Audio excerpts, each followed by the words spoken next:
معاشرت میں ایک چیز تحیت المسلم ہے، السلام علیکم کہنا، اور السلام علیکم کہنا سنت ہے اور اس کا جواب دینا واجب ہے۔ السلام علیکم جو کہتا ہے اس کو ثواب زیادہ ملتا ہے وعلیکم السلام کہنے والے سے، اور یہاں حکم دیا ہے کہ بڑا چھوٹا اس کی تمیز نہیں ہے ایک دوسرے کو سلام کرے، اور وہ آگے سے جواب دیں، حتیٰ کہ کوئی سلام لکھتا ہے، تمہیں کوئی خط لکھتا ہے تو جب آپ اس کا جواب لکھیں گے تو اس کا جواب لکھنا نہ بھولیے گا، کیونکہ اس کا جواب دینا تمہارے اوپر واجب ہے۔ تو جس طرح اس نے سلام کہا اتنا جواب دینا واجب ہے، لیکن اگر آپ اس پہ اضافہ کریں تو یہ مستحب ہے آپ کے لیے۔ مثال کے طور پہ کسی نے کہا السلام علیکم، تو آپ جواب کے اندر فرماتے ہیں وعلیکم السلام۔ اس نے کہا السلام علیکم، آپ نے بھی اتنی بات کہی وعلیکم السلام،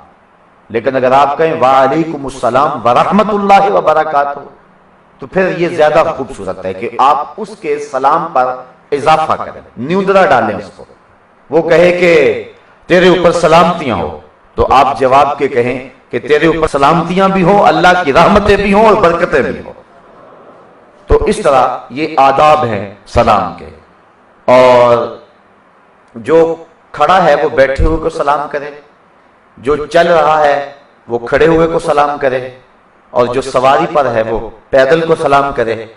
اور اس طرح جو بہتر سواری پر ہے وہ اپنے سے کم تر سواری پر بیٹھے ہوئے شخص کو سلام کرے تاکہ اسے تکبر ٹوٹے۔ جو لینڈ کروزر پر بیٹھا ہے وہ کار والے کو سلام کرے، کار والا موٹر سائیکل والے کو سلام کرے، موٹر سائیکل والا سائیکل والے کو سلام کرے، اور وہ چلنے والے کو سلام کر دے، چلنے والا جو کھڑا ہے اس کو سلام کرے، اور جو کھڑا ہے وہ بیٹھے ہوئے کو سلام کرے، اور بیٹھا ہوا ہے جو لیٹے ہوئے کو سلام کرے۔ اس طرح جو ہے جو اعلیٰ درجے پر ہو وہ سلام کا آغاز کرے اور پھر وہ اس کا جواب دے، اور اس کے ساتھ اگر مصافحہ کر لے تو وہ روایت میں آتا ہے جب دو مومن صدقے دل کے ساتھ مصافحہ کرتے ہیں تو ان کے ہاتھ جدا ہونے سے قبل اللہ دونوں کے صغیرہ گناہ معاف فرما دیتا ہے۔ اللہ اکبر، حضور خوبصورت مصافحہ کرتے، اپنے دونوں ہاتھوں میں اس شخص کا ہاتھ لے لیتے، اور پھر جتنی دیر تک وہ آمادہ نہیں ہوتا تھا حضور ہاتھ نہیں چھوڑتے تھے، اور ہاتھ کو تھوڑا سا دبانا یہ بھی مسنون ہے، اتنا نہ دبائیں کہ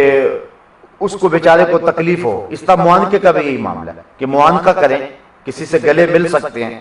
اگر وہ شخص جس سے آپ معانقہ کر رہے ہیں وہ محلے شہوت نہ ہو اور فتنے کا اندیشہ نہ ہو تو معانقہ کریں، اگر ایسا کوئی اندیشہ موجود ہے تو پھر معانقے سے گریز کریں۔ تو اس کو آپ اپنے گلے سے لگائیں اور اس کو دبائیں، لیکن اتنا نہ دبائیں کہ اس بیچارے کو تکلیف شروع ہو جائے، جس طرح کہ بعض لوگ زور آزمائی شروع کر دیتے ہیں۔ پھر آپ معانقہ یا مصافحہ کرتے ہیں تو اس میں دیکھیں کہ میرا معانقہ اور میرا مصافحہ کیا اس کے لیے باعث راحت ہوگا۔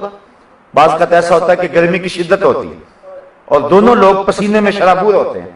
تو اس وقت بہتر یہ ہے کہ سلام ہی کر لیا جائے یا کم از کم مصافحہ کر لیا جائے۔ کچھ لوگ اس وقت بھی مصر ہوتے ہیں کہ معانقہ کیا جائے، تو اس وقت معانقہ جو ہے وہ دونوں کے لیے جو ہے وہ تکلیف کا باعث بنے گا۔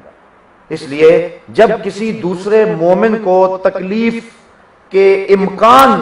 کی صورت ہو سکتی ہے تو پھر اس وقت جو ہے وہ آپ معانقے کو ترک کر دیں، اس وقت صرف مصافحے پہ۔ اور اگر مصافحے پہ بھی بعض کا کبھی ایسے حالات ہوتے ہیں، رش ہوتا ہے، کیفیت ایسی ہوتی ہے، تو کسی دوسرے مومن کو آپ دھکا دے کے کسی شخص سے، معزز شخص سے، کسی عالم سے، کسی بزرگ سے، کسی پیر سے مصافحہ کرتے ہیں، اور اس نیکی کو حاصل کرنے کے لیے آپ نے کئیوں کو کچلا ہے اور کئیوں کو دھکے دیے ہیں، تو یہ نیکی نہیں ہے، بلکہ حکم دیا گیا ہے کہ حجر اسود کو چومنے کے لیے بھی اگر کسی مومن کو تکلیف دینی پڑے تو آپ اس سے گریز کریں، دور سے اس کی طرف ہاتھ کر کے اس کو چوم لیں، وہ استسلام کر لیں، وہی کافی ہوگا، اور اللہ تعالیٰ تمہیں حجر اسود چومنے کا ثواب عطا فرما دے گا۔ تو کسی مومن کی تکلیف دہی سے بچیں، اور ہم جو ہے وہ اس بات کا خیال اور لحاظ نہیں رکھتے ہیں، ہمارے جو من میں آتی ہے ہم نے اس کو ہر صورت میں پورا کرنا ہوتا ہے۔ اس کے لیے کتنے لوگوں کو دھکے دینے پڑے، یا کتنے لوگوں کی گردنیں پھلانگنی پڑے، یا کتنے لوگوں کی تکلیف کا باعث بننا پڑے،